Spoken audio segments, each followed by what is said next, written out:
In a democracy, the right to express dissent is fundamental. But what happens when those in power begin to treat this essential right as a threat?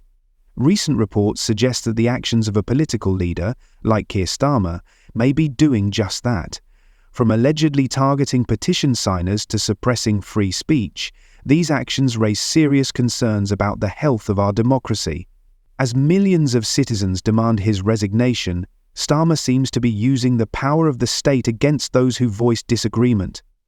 Is this still a free society, or are we witnessing the rise of a regime where challenging authority leads to punishment? Let's delve deeper into the troubling reality behind the headlines.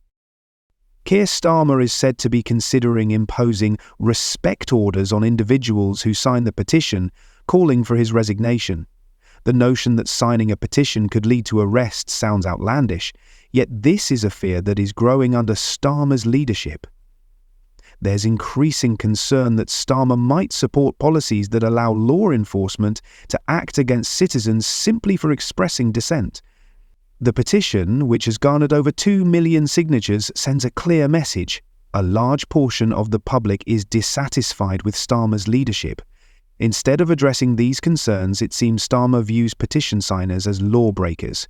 This raises serious questions about his approach to public opinion and democratic participation. Does Starmer feel threatened by the petition's momentum? With more than 2 million signatures, it's hard to ignore the public's dissatisfaction. Yet, instead of engaging with these citizens, Starmer reportedly labels them as antisocial simply for voicing their opinions. This isn't just about one petition. It reflects a broader concern about how dissent is treated. Is any form of opposition viewed as a challenge to his authority? And if so, what does this mean for free speech? Many critics argue that Starmer's approach is hypocritical. He claims to tackle antisocial behavior at the local level, yet his actions have reportedly stirred national unrest. There's a suggestion gaining traction. What if respect orders were applied to Starmer himself? Shouldn't leaders be expected to earn the respect of the public rather than demand it? The idea that signing a petition could result in police action seems absurd. Imagine law enforcement knocking on the doors of 2 million people just because they expressed their views.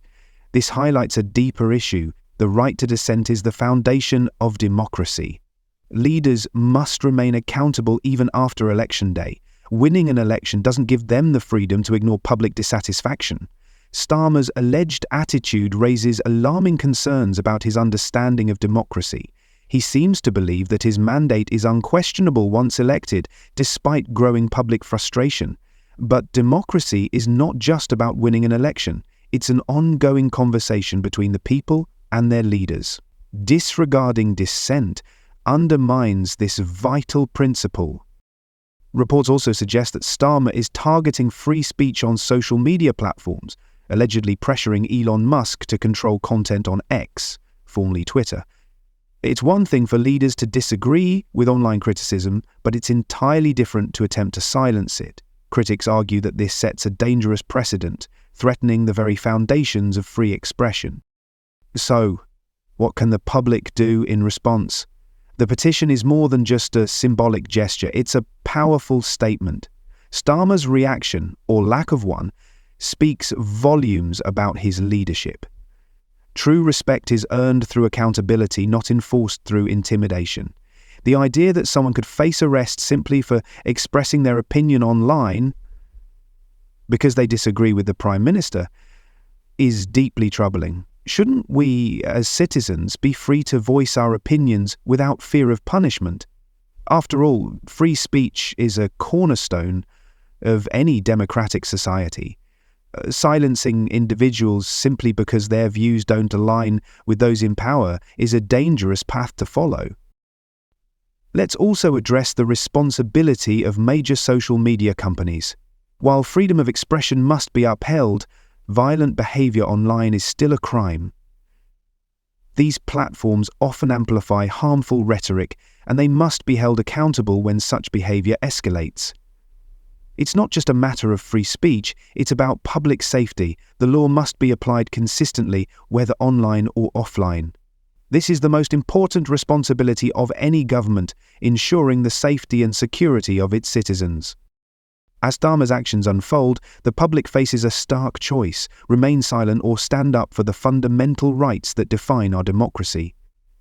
Treating citizens like criminals for expressing their opinions isn't just an attack on free speech, it's an assault on the very fabric of our society. If leaders like Starmer are allowed to silence dissent without consequence, we risk losing the freedoms that previous generations fought to protect. The time to act is now. Will you remain a passive observer, or will you join the millions demanding accountability? The future of our democracy depends on it.